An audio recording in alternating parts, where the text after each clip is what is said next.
Bonjour peuple de Dieu. Aujourd'hui,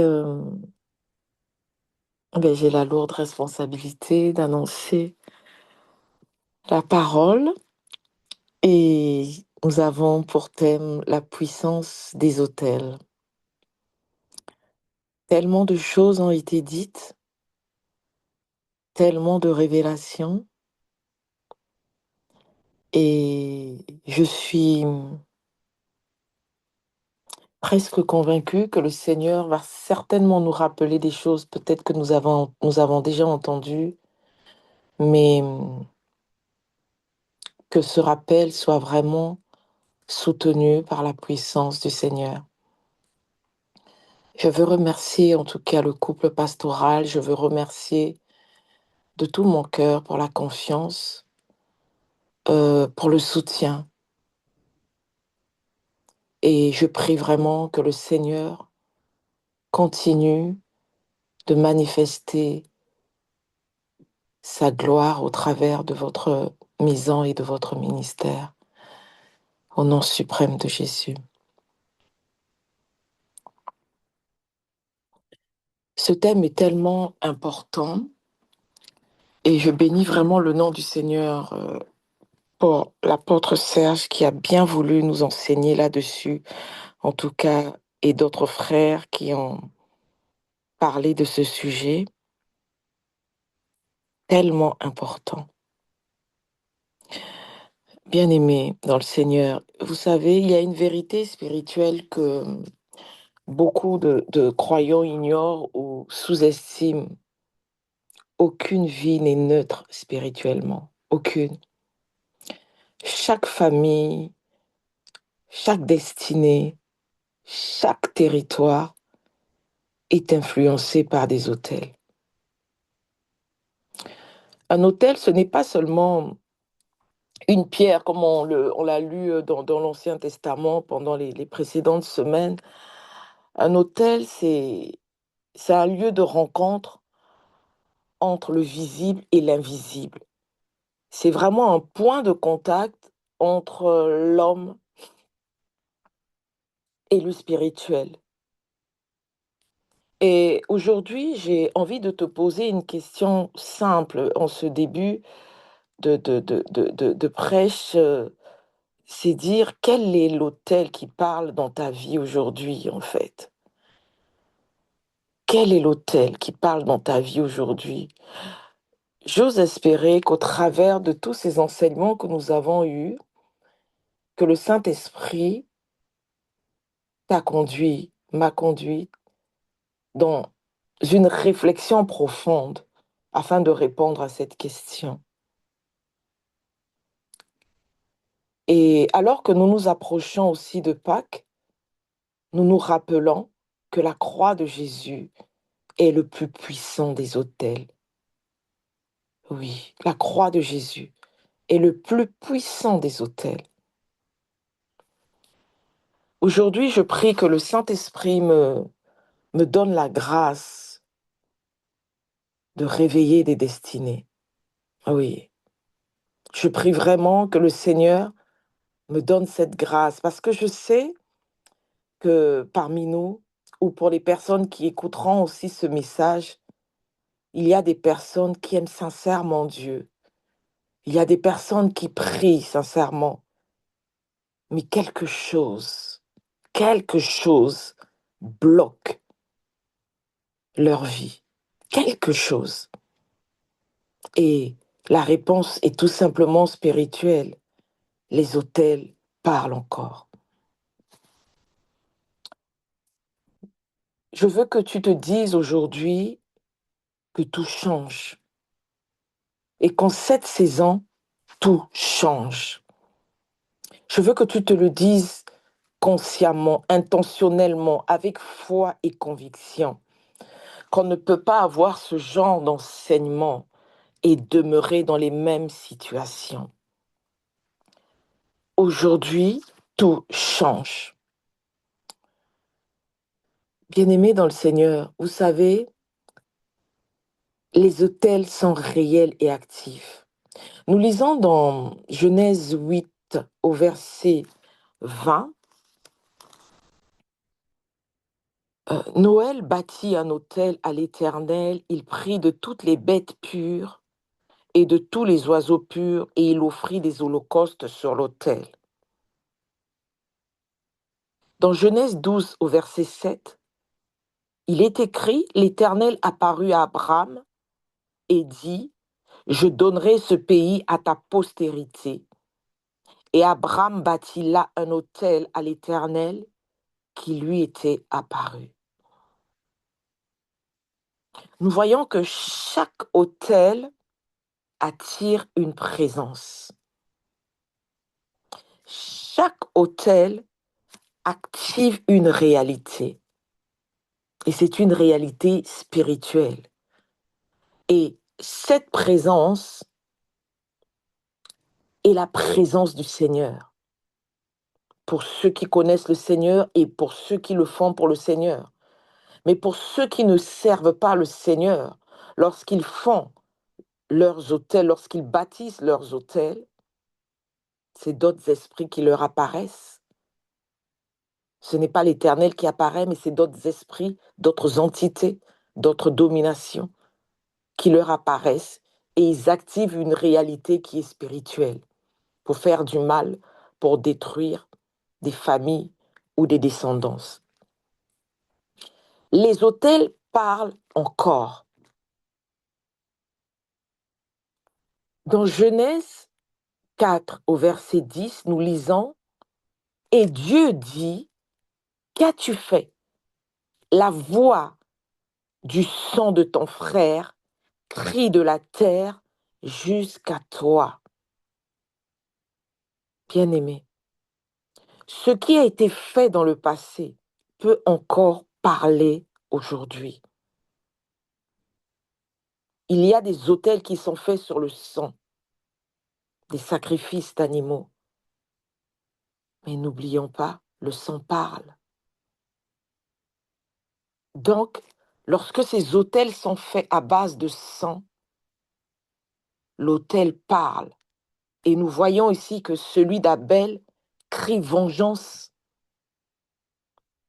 Et celui du Seigneur Jésus-Christ, comme nous sommes à l'approche de Pâques, pour nous souvenir encore du sacrifice, l'autel de Jésus-Christ pardon. Donc chaque autel bâti parle. Les autels sont réels et actifs et ils parlent encore et encore. Peu importe le temps que cela a pris, peu importe le temps quand ils ont été érigés ou bâtis. Et les conséquences de ces autels bâtis, c'est que ces autels peuvent bloquer toute une destinée.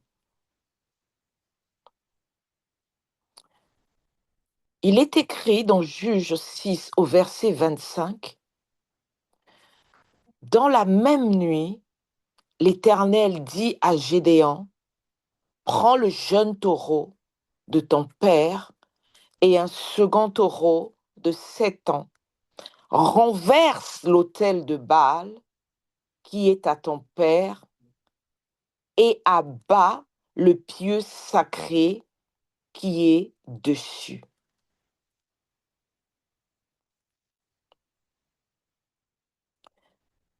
Tu peux être appelé, mais être limité en même temps. Tu peux être enfant de Dieu, mais encore influencé par un ancien autel qui a été bâti par quelqu'un, par un membre de ta famille. Il faut que tu comprennes que ce ne sont pas des fables en fait, c'est des réalités. Des réalités que nous vivons tout le temps, tous les jours. Mais pour d'autres, peut-être qu'ils n'ont pas eu la révélation de savoir d'où vient leur problème. Et justement, ces temps d'enseignement sont là pour nous révéler d'où vient le mal. Ces temps d'enseignement sont là pour nous révéler la solution à notre problème, l'origine à notre problème et la solution à notre problème. Amen. Il faut que tu déclares: tout autel qui parle contre moi est renversé aujourd'hui au nom de Jésus-Christ. Amen. Donc, nous voyons ici que le Seigneur ordonne à Gédéon de renverser l'autel de Baal. De renverser l'autel de Baal. Il faut des actions, en fait. Quand on a eu la révélation de l'autel qui dérange nos vies, il faut passer à l'action. Il faut renverser les autels. Dieu ne négocie pas. Nous aussi, nous ne négocions pas. Dieu ici ne négocie pas. Il ordonne à Gédéon. Et non seulement on ne détruit pas un autel, mais on le remplace. Dans Juge 6 au verset 26, il est écrit: tu bâtiras ensuite et tu disposeras sur le sommet de ce rocher un autel à l'Éternel, ton Dieu. Amen. Donc non seulement tu, non seulement tu découvres, tu as la révélation de l'autel, tu le renverses et tu remplaces. Amen. Tu remplaces. Ne te dis pas seulement que oui, on a déjà prié. Non, comme je disais précédemment, il y a des chrétiens qui prient réellement, hein, qui aiment Dieu. Oui, vraiment, mais qui sont bloqués. Il y a des chrétiens qui sont bloqués. C'est pas qu'ils ont péché, non, non. Ils ont aussi une vie de sanctification. Ils ont mis leur vie à part pour le royaume, mais ils sont bloqués parce qu'ils n'ont pas reçu la révélation. Ils n'ont pas reçu peut-être aussi ces enseignements que nous avons et que nous croyons normal. Non, ce sont des révélations du Seigneur. Non seulement tu renverses, mais tu remplaces. Quand tu détruis un autel, tu le remplaces. Que le Seigneur continue de te révéler, te donne l'instruction comment faire, Seigneur. Ou quand ça ne va pas, Seigneur, je n'ai pas encore reçu la révélation. Père, révèle-moi. Révèle-moi ce qui ne va pas. Il y a une chose aussi, tu peux regarder à ta famille. Quel est ce cycle? Quel est quelque chose qui se répète cycliquement? Quelle est cette chose à chacun des membres de la famille, ou ta génération, la génération de tes parents, la génération des grands-parents? Interroge un oncle, interroge une tante. Quelle est cette chose qui revient chaque fois? C'est qu'un hôtel a été bâti. Ça peut être un hôtel contre les mariages, où tu vois que des personnes peuvent se marier et après divorcer, mais tout le temps divorcer, ou des personnes qui ne sont pas destinées à être mariées, mais avoir des enfants hors mariage et à répétition. Et tu vois que ça se reproduit chez les tantes, chez les cousines, ou des personnes qui peuvent être diplômées, mais qui n'ont pas de travail. Oui, tu peux avoir ton bac plus 5, on te laisse étudier, mais il n'y aura pas de travail. Et il faut que tu te lèves contre, quand tu vois ces choses qui se répètent cycliquement, tu te lèves, tu brandis le sang de Jésus, tu parles aux situations, tu cherches la révélation. Amen. Tu cherches la révélation. Il te faut trouver la, la révélation de ce qui t'embête. Tant que tu n'as pas trouvé, tu ne cesses pas. Et que Dieu nous donne la persévérance dans ces temps de prière. Parce que des fois, c'est pas évident. Des fois, ça prend des années. Mais par la grâce du Seigneur, demande au Seigneur, lui qui dit: invoque-moi et je te répondrai, je te révélerai les choses cachées que tu ne connais pas. C'est lui que nous invoquons. Et c'est pour ça que lorsque nous avons de tels enseignements, que le Seigneur ouvre nos yeux et renouvelle notre intelligence pour percevoir qu'est-ce qui ne va pas. Parce qu'il y a aussi des situations que tu peux vivre et tu penses que c'est normal. que c'est la vie, que ça arrive. Non, non, non, non. Que le Seigneur renouvelle ton intelligence. Amen. Amen. Tout ce que le Seigneur veut, c'est que tu aies une vie remplie de bonté, de démonstration de la bonté de Dieu. Dieu veut notre bien. Dieu veut notre bien-être. Oui, Dieu veut notre bien-être. Amen, amen, amen. Amen. Et c'est pour ça que c'est tellement important, ces enseignements, de les écouter, de les réécouter en fait, et de se dire, Seigneur, je veux ta révélation. Je veux que tu me révèles. Parce qu'il y a tellement de choses compliquées. Il y a tellement de choses compliquées avec ce genre d'hôtel. Même pour tes futurs enfants ou pour tes enfants, tu dois prier. Parce que l'hôtel parle seulement, pas seulement pour une génération. Elle transcende les générations, en fait. Donc, si tu ne combats pas, si tu ne gagnes pas cette bataille aujourd'hui, tes enfants vont subir les mêmes choses, en fait, les mêmes problèmes, les mêmes situations cycliques. Tes enfants vont les combattre encore et encore. Donc, il est important pour nous d'avoir la révélation, de combattre et de vaincre cela au nom suprême de Jésus, afin que nos enfants et nos futurs enfants vivent en paix et dans l'abondance que le Seigneur a prévue pour eux. Amen. Et je veux aussi dire que les autels annoncent aussi le Seigneur. Nous lisons dans Genèse 22 au verset 13. Abraham leva les yeux et vit derrière lui un bélier, retenu dans un buisson par les cornes. Et Abraham alla prendre le bélier et l'offrit en holocauste à la place de son fils. Amen. Et, et nous voyons ici que Dieu préparait déjà le sacrifice parfait. J'aime la profondeur des Écritures. Vraiment, ouf. Saint-Esprit, aide-nous. J'aime la profondeur des Écritures.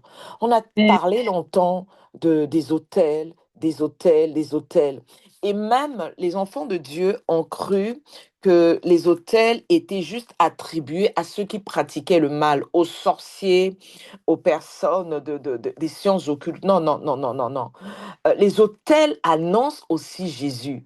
Donc même nous, en tant qu'enfants de Dieu, nous savons, comme on le disait, que non seulement on détruit un autel, on le renverse, mais on le remplace. Amen.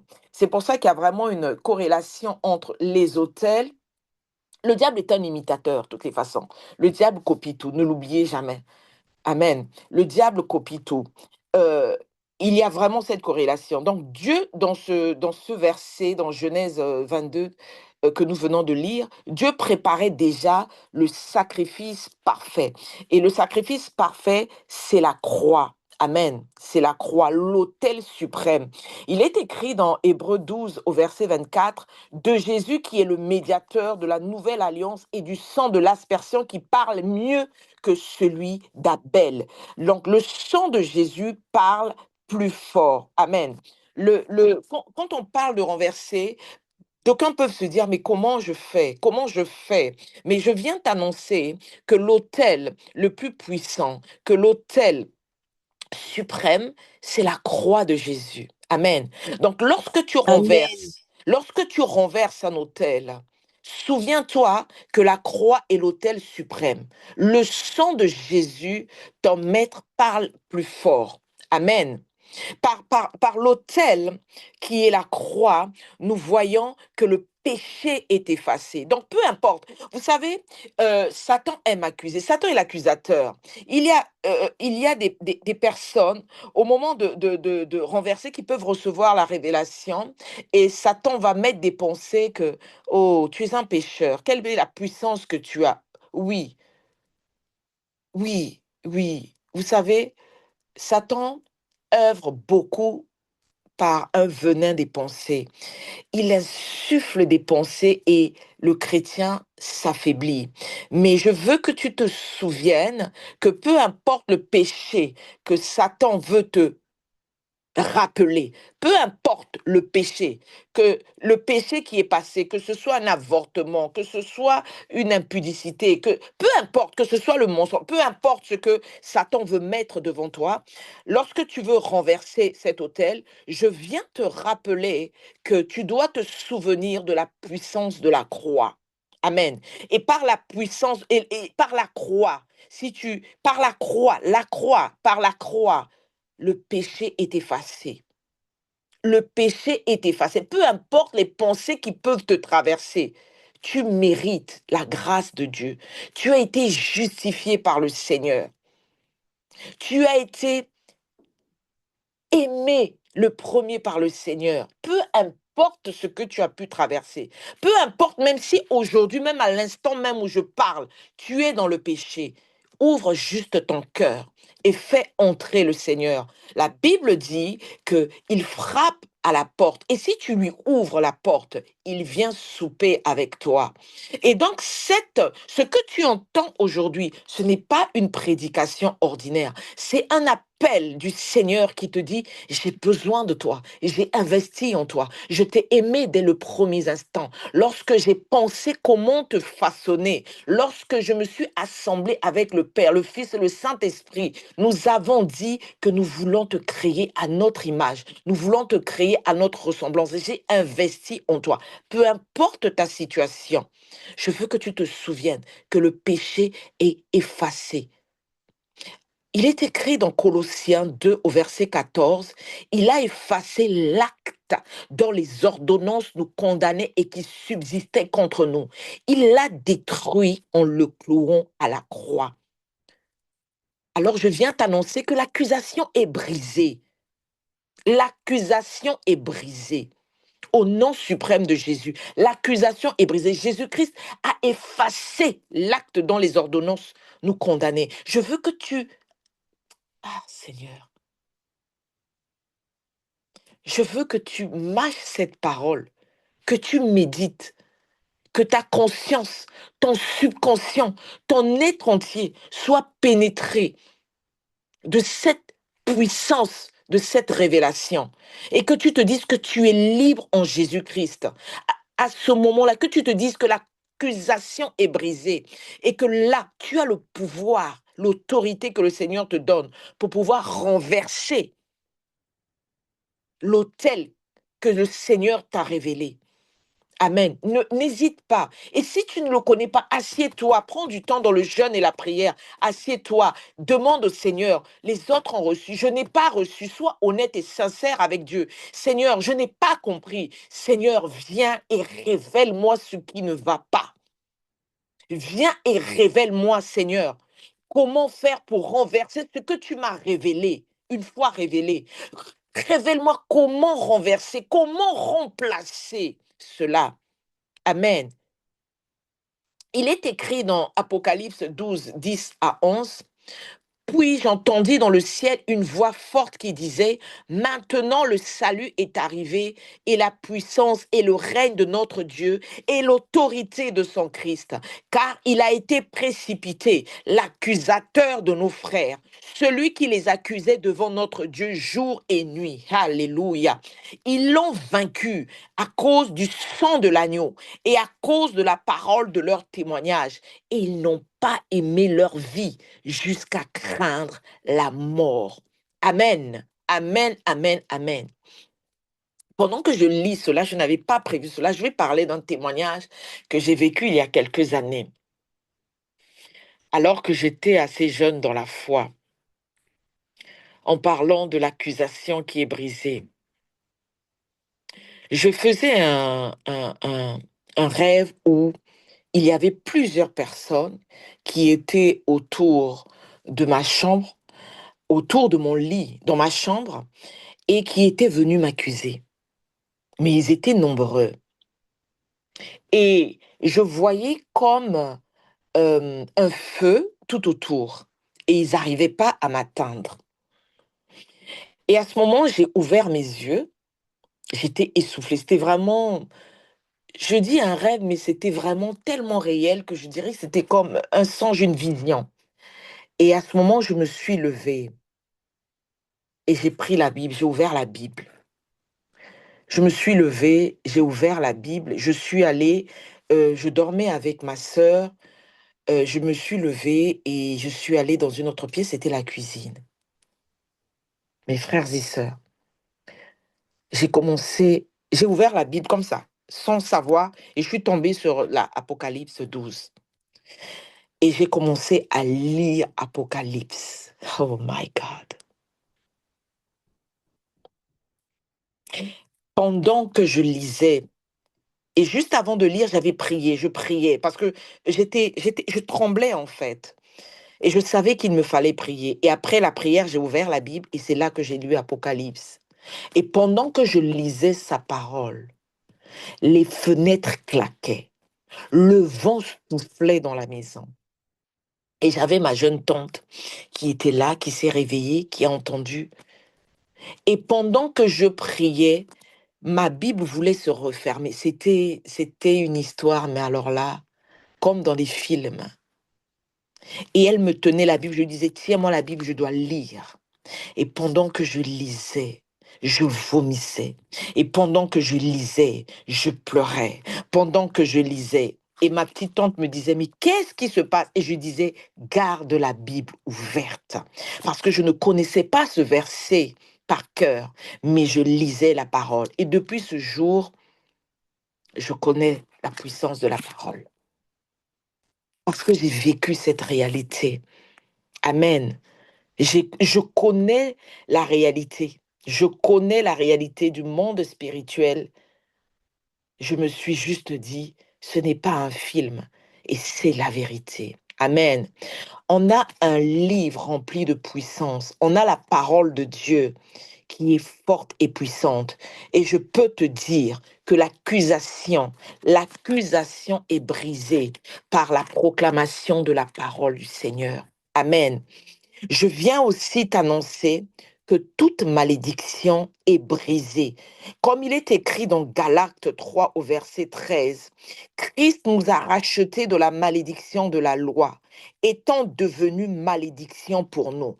Car il est écrit, maudit est quiconque est pendu au bois.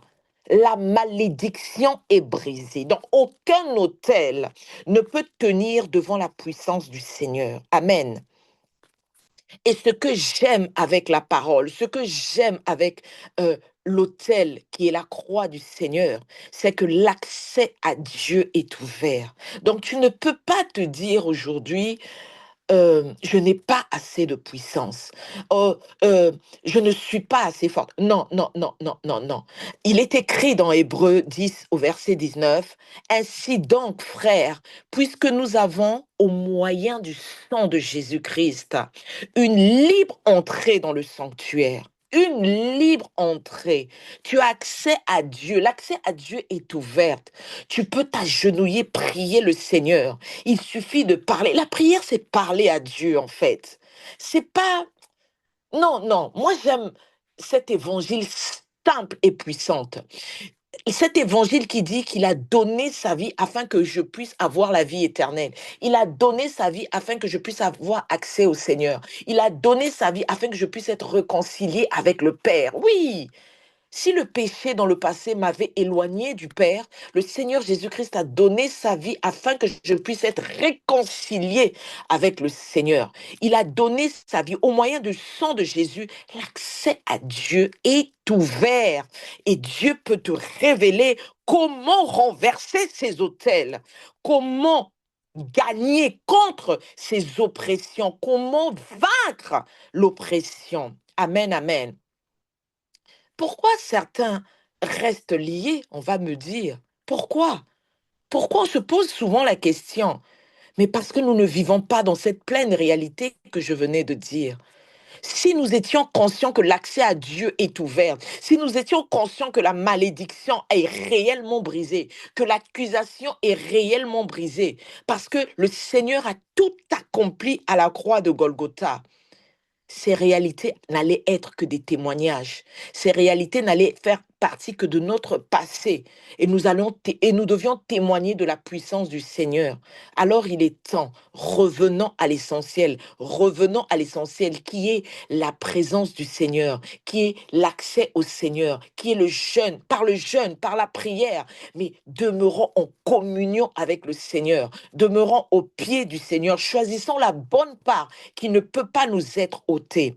Amen. La bonne part, c'est de demeurer au pied du Seigneur Jésus-Christ. Tu peux répéter après moi, je refuse de vivre en dessous de la croix. Je marche dans la victoire de Jésus. Oui, je refuse de vivre en dessous de la croix. Je refuse. Je refuse. Je décide de marcher dans la victoire de Jésus-Christ. Il a tout accompli.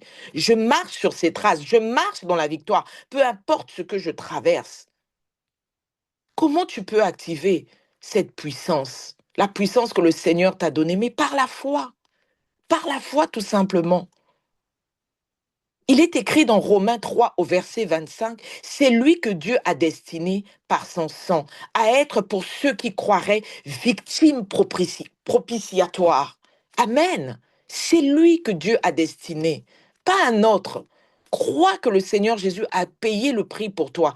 Crois que le Seigneur Jésus a porté ta malédiction à la croix. Crois que le Seigneur Jésus a porté la couronne d'épines pour toi. Crois que le Seigneur Jésus a donné son dos afin qu'il soit fouetté, pour que toi, tu ne vives plus une vie d'esclave, pour que moi, je ne vive plus une vie d'esclave, pour que je sois libre en Jésus-Christ. Oui, tu actives la puissance par la foi. Tu peux aussi l'activer par la parole. Il est écrit dans Proverbe 18 au verset 21, la mort et la vie sont au pouvoir de la langue. Quiconque l'aime en mangera les fruits. Amen. Prononce la parole, annonce la parole, parle, décrète, confesse la parole. Continue, même si tu vois que le mur est encore là, continue. Il y a déjà des brèches, continue. Il y a des brèches dans le mur. Un jour, ce mur va s'effondrer. Continue, ne lâche pas prise, continue. Active ta puissance. Active-la par ta foi, par ta parole, par la consécration aussi. Il est écrit dans Romains 12, 1, je vous exhorte donc, frères, par les compassions de Dieu, à offrir vos corps comme un sacrifice vivant, saint, agréable à Dieu, ce qui sera de votre part un culte raisonnable. Quel est ce culte raisonnable? Qu'est-ce que Dieu agrée? Mais c'est que tu offres ton corps comme un sacrifice vivant, un sacrifice saint, un sacrifice agréable à Dieu. Et c'est cela que Dieu appelle un culte raisonnable. Amen. C'est cela que Dieu appelle un culte raisonnable. Consacre-toi à l'Éternel. Consacre-toi. Jésus n'est pas mort en vain. Consacre-toi. Tu es un autel. Consacre-toi. Amen. Oui, nous sommes des autels. Amen. La Bible dit dans 1 Corinthiens au verset 6, 9, ne savez-vous pas que votre corps est le temple du Saint-Esprit qui est en vous, que vous avez reçu de Dieu et que vous ne vous appartenez point à vous-même? Tu es devenu un autel vivant. Amen. Je suis devenu un autel vivant. Alléluia. Dieu veut briser les chaînes Amen. aujourd'hui. Dieu veut Amen. restaurer des vies aujourd'hui. Et Amen. si tu veux un changement, il te faut juste ouvrir ton cœur à ce que dit l'Évangile, pas à ce que Nadine dit, pas à ce qu'un homme dit, non, à ce que dit l'Évangile. C'est la parole de Dieu. Elle ne change pas, elle n'a aucun nombre de variations. La parole de Dieu est la vérité. La parole de Dieu est une puissance. La parole de Dieu brise les chaînes. La parole de Dieu restaure les vies. La parole de Dieu restaure les vies. Amen. Amen, amen, amen. Alors ouvre ton cœur, ouvre ton cœur, ouvre ton cœur à cette parole. Il faut que tu l'acceptes consciemment, inconsciemment, intentionnellement, par la foi, que tu acceptes ce que Dieu dit, c'est la vérité. Et aucun Amen. autel ne peut dominer sur ma vie. Le Seigneur Jésus-Christ a dit, les portes du séjour de la mort ne prévaudront point contre toi. Parce que j'ai prié pour toi afin que tu ne puisses pas, que ta foi ne puisse pas faillir. Mais toi, quand tu seras affermi, convertis tes frères. Quand tu seras converti, affermis aussi tes frères. Amen. Père céleste, nous venons au nom de Jésus-Christ. Comme tu l'as dit, voici, je vous ai donné le pouvoir de marcher sur les serpents et les scorpions et sur toute la puissance de l'ennemi, et rien ne pourra vous nuire. Aujourd'hui, nous renversons tous les autels mauvais, tous les autels sataniques, sorcelleriques, diaboliques. Au nom suprême de Jésus, nous déclarons que le sang de Jésus parle pour nous, que le sang de Jésus-Christ nous libère, que le sang de Jésus-Christ restaure nos vies. Il est écrit dans ta parole que si quelqu'un est en Christ, il est une nouvelle créature. Les choses anciennes sont passées. Voici, toutes choses sont devenues nouvelles. Seigneur, fais de nous des autels vivants au nom suprême de Jésus. Remplis-nous de ton feu. Manifeste ta puissance et que la croix transforme toutes nos vies définitivement au nom suprême de Jésus. Père, je te fais confiance pour la vie de mon frère et de ma sœur. Je te fais confiance, Seigneur, pour Kabod. Je te fais confiance, Seigneur, pour le ministère que tu as placé en chacune des personnes. Je te fais confiance, Seigneur, pour chacune de leurs vies, car leur vie est l'expression de ton amour pour eux. Seigneur, manifeste ta puissance. Papa, que chacun de nous, que nous puissions avoir des témoignages puissants, éloquents, qui puissent dépeupler le camp de l'ennemi, seulement pour ta gloire. Garde nos cœurs humbles. Garde nos cœurs humbles pour toi. Parce que lorsque l'élévation arrive, Seigneur, nous voulons nous rappeler, nous souvenir, Seigneur, que c'est pour ta gloire, uniquement pour ta gloire. Papa, que les vies soient changées, que les vies soient transformées. Père, il n'y a personne qui puisse laisser, Seigneur, ses occupations. Il n'y a personne qui puisse abandonner le péché. Il n'y a personne qui puisse abandonner, Seigneur, leurs biens, Seigneur, et venir à toi, Seigneur, et ressortir telles qu'elles sont venues.